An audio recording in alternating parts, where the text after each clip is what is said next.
Yo, what is up, mates? Just Rick here, back with another episode of DFO Charge. This time on my Ghostblade, or as otherwise known, Ghost Boy. Guys, we're going to be playing this character, and it is one of two characters that just got released. I'm talking within the past, 3-4 days or so, this character's been released. A ton of people are playing him. This is the Ghostblader. He's kind of like a physical deeps class. And then another character got released is the Enchantress. And those are actually 5th job classes for the male Slayer and the female Mage, respectively. Let me preface this video. Let me take a minute by saying, for the past couple weeks, I want to say maybe even couple months, people have always been asking me, hey, Rick, what's your opinion? Because we knew these characters were coming out. They were announced in the KDNF Winter Festival way back when, several months ago, and they're like, what do you think? We're getting it. And I always kind of was dismissive about it. I was just like, whatever, well, I'll play them when they get here. They're finally here. I played them. This is only 4 days old. I already have a ton of gear on this character, and let me tell you, I've always been dismissive about these characters, and I think one really good benefit of being that way, not really hype, not really, expecting really indifferent either way, is that it's really exciting when you have a really good character, right? Don't get your expectations too high and then it blows you out of the water. And it happened, it happened with Dragon Knight when Dragon Knight got released, and it happened again with this character, the Ghostblader. So I'm going to be jumping into Operation Hope because I think it's, comparable content for the type of damage this guy does. In fact, I would say this content might be too easy for this guy nowadays. So, yes, this is a damage character, but he's like unlike any other damage character in the game. He can do anything. This guy is just the perfect package. And really, I'm going to have to take a lot of time explaining what this guy is all about, because he has what I have kind of deemed it as 3 different systems. The really why I say he's so unique is because he seems to have the tools that a lot of other Deeps characters only have partial tools of that. They have like, maybe one class will have pretty decent AoE, maybe one class will have really good burst damage but not great sustain, stuff like that. This guy seems to have it all. He even has some holds, not really focused on holds too much, but he even has some if he needed some. So, but you're going to see the damage is really the main thing. The main reason why people love this character is because he does some of the craziest damage. He also has some really good passives that give him crit. So you can not even have to worry about it. I'm already at max crit, and I didn't even have to invest all that much into it. Hold right here, enormous damage, grouping potential. It's everywhere. This guy is a complete package. He is a complete unit, and we're definitely going to be able to see that here as I keep doing these. I have a couple runs of Hope today, but we'll also be doing some farming as well.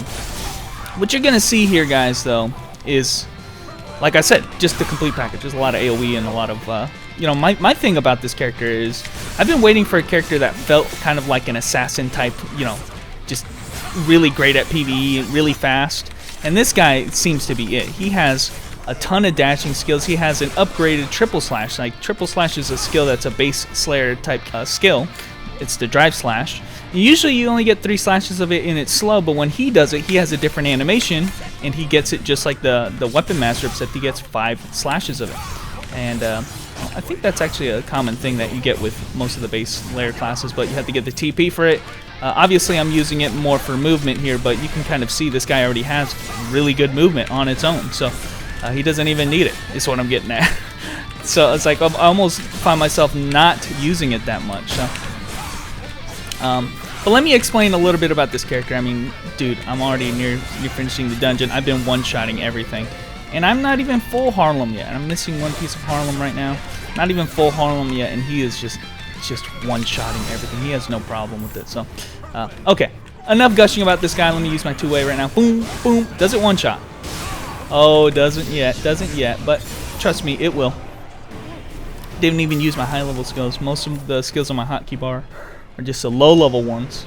I have like skills like this, enormous damage with that move, skills like that, enormous damage with that too. So okay, let's talk a little bit about the intricacies of how this character works, because the reason why I was so excited when this character got released, at least while I was playing him, it wasn't really when the character got released, while I was playing him is where I was really getting excited with this guy. And that's because, like my Dragon Knight, he seems to have a team behind him that designed him that really gets DFO. Like the fun aspects of DFO, the fun aspects of controlling characters. The team that made this character definitely has, you know, mechanics on mine. And everybody knows, you know, that's my favorite thing.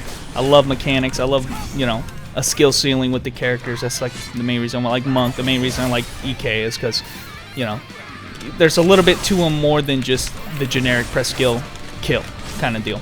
And this guy has that. He has 3 different systems. And I'll kind of talk about them right now. The first is the one that I keep using that dashes forward, and that's called the Ghost Step on this character, which is kind of weird. Soulbender has a skill called Ghost Step, but when you press Ghost Step, you go into this stance right here, and then you can see some of my skills are actually highlighted blue. Now, when I cast a skill that's highlighted blue, it will dash forward and use a variation of that skill and do a dash forward. So it's always going to dash forward. It works a lot like Phantasmal Slash on, you know, the Soulbender, like I said. But you have access to a lot of, I think, 4 different skills. You can use the Ghost Step on its own. You can use this Phantom Slash, crazy good move, this Phantom Slash right here.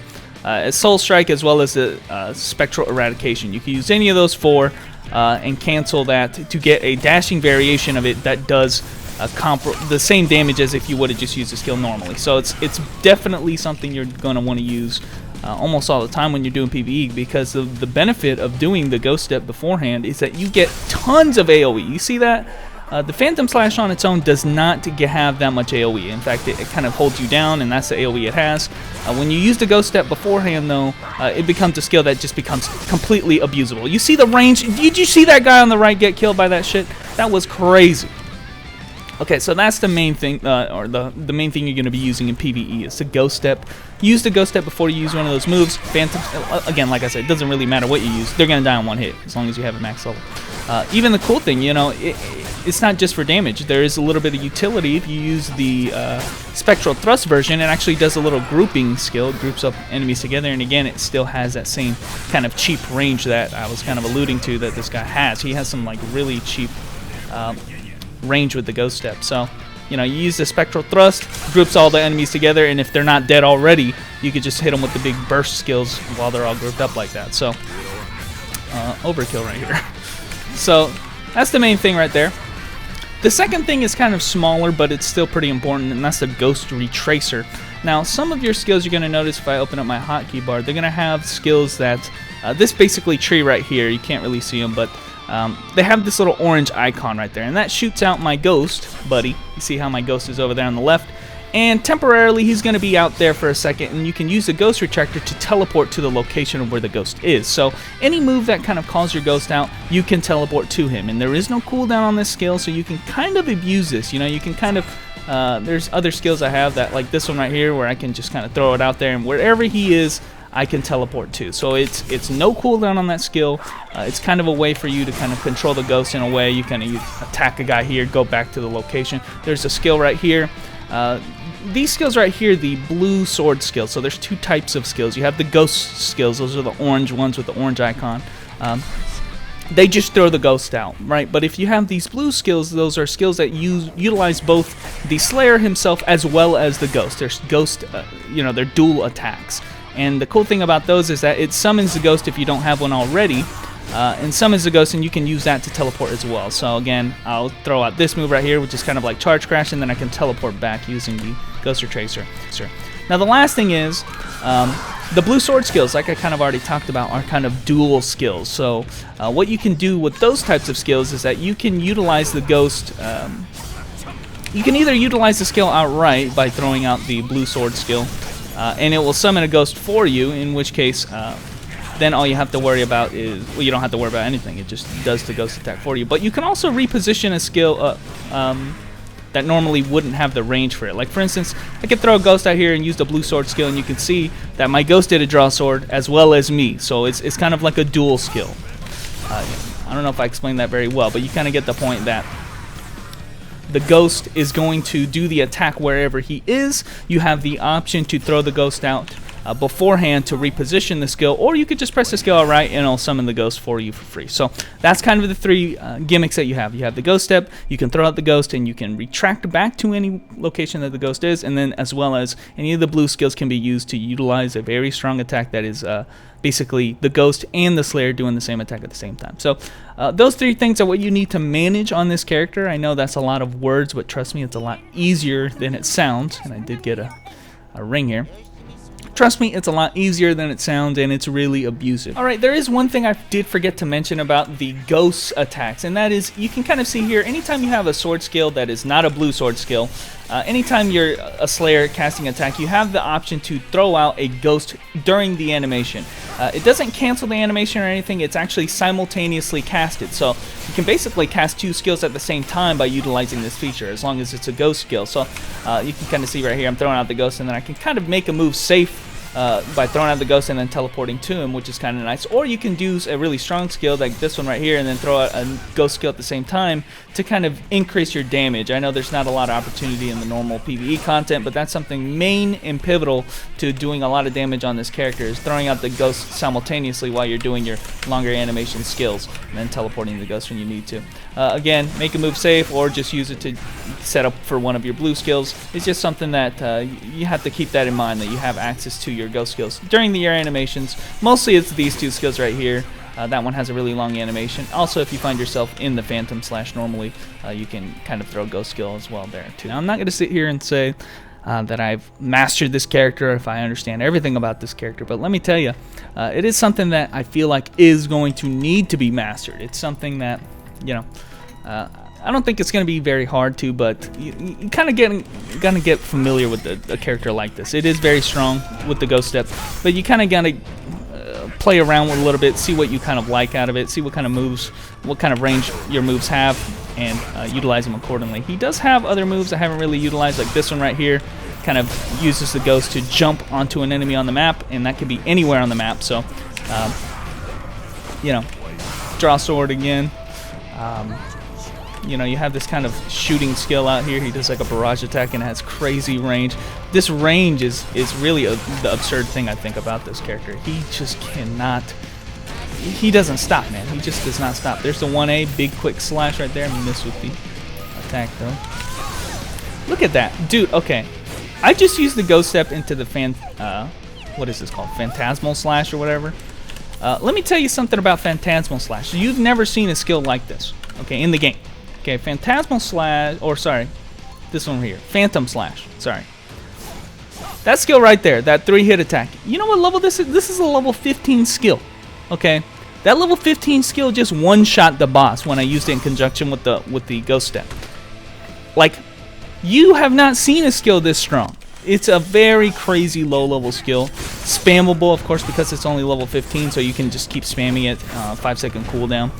And it's just some cheap-ass shit. That's all I got to say about that. Like, the range is crazy, the damage is crazy. It's going to kill this mini-boss. It's going to kill the final boss in 1 hit. Like, dude, that's not right. I don't care what you say. That's not right. So, right there you saw I just utilized the ghost to teleport onto a guy, and then I could teleport to the ghost here as well. There's a lot of different moves that you can utilize to teleport around if you want. It's more just like utility. Like, for instance, I have the option to stay here or teleport back to the ghost, and it is full range. That's kind of the cool thing, is that it is full range, so you know, you don't have to worry about, oh, I'm too far away, I can't teleport to the ghost. No, boom, anywhere on the map I can teleport to him, no problem. The ghost actually teleported way over there, boom, here I am. So let me just show. Well, he already took some hits, but dude, that Phantom slash thing is crazy. Crazy. The AoE is crazy. Now, I like this character a lot, again, because the damage is kind of crazy, but I really like this character a lot just because of the mechanics, you know. I always like characters that take a little bit more than just, you know, I keep mentioning this, but just press skill and kill. Those type of characters, they really kind of don't have much to them, and I like the fact that this character has something a little bit, you know, to learn. I don't think this character is all that hard to play, honestly. Once you kind of understand what skills do what, you're just kind of gonna have to use the best skills out of any situation. That's kind of for any character, but at least he's a little bit more in depth than most of your characters in this game, I mean. But I can definitely see a lot of people playing this character just for the sheer fact that he's very powerful and he has some hella good AoE. In fact, I would say, you know, the main problem I have with this character is that it's not really with this character. It's just that it's opening the potential floodgates, you know, because a character like this is brand new, and it just shows that Neopol is willing to add features onto a character that they're okay with, right? They're okay with a character, brand new character, having a level 15 skill that can one-shot bosses. You know, they're okay with having that. So it kind of opens the floodgates where it's like, okay, if Neopol, if you're okay with that, then now I can only assume you're okay with going back to the other characters and mega increasing their damage to be comparable to this character.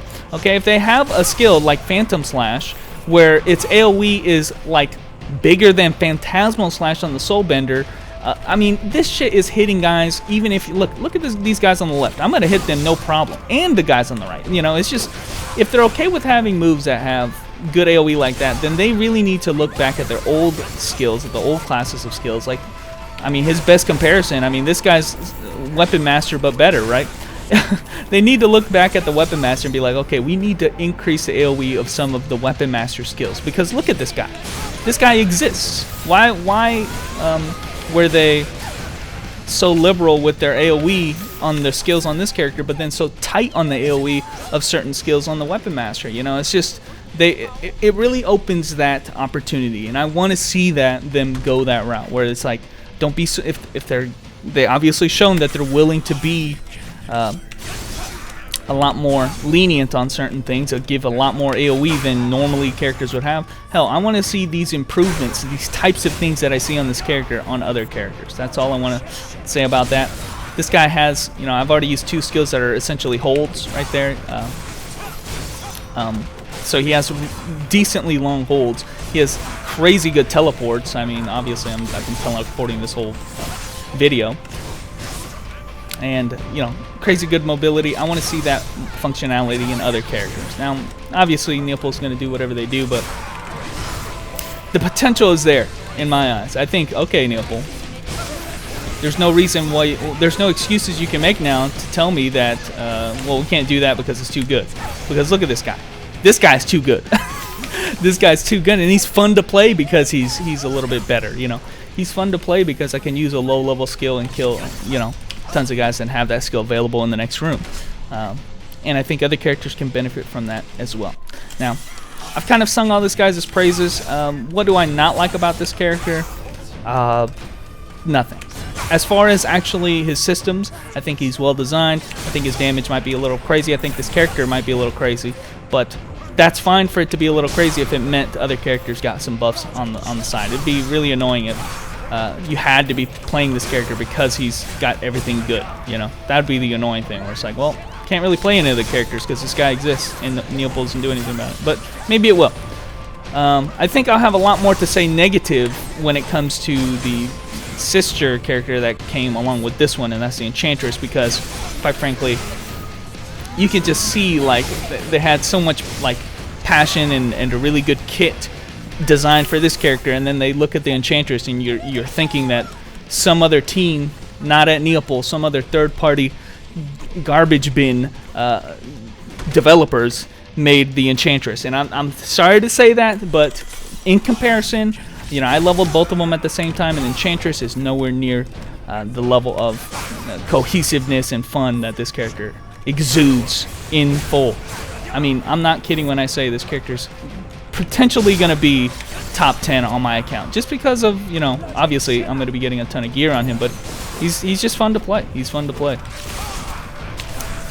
and he has some great skills. So anyway, guys, that's all I had to say about Ghostblade. So hopefully next time you guys, I know it's going to keep coming up, but if you want to know my opinion on this character, again, I was so dismissive about it before because I didn't care very much, but now that I've had him, now that I've had a chance to actually play with him a little bit, I can tell you right now, this guy, top 10 character on my account. I like this guy a lot, and he's hella abusive, and hopefully we can see that kind of abusiveness on other characters in the future. But anyway, guys, thanks for watching, and I will catch you nights later.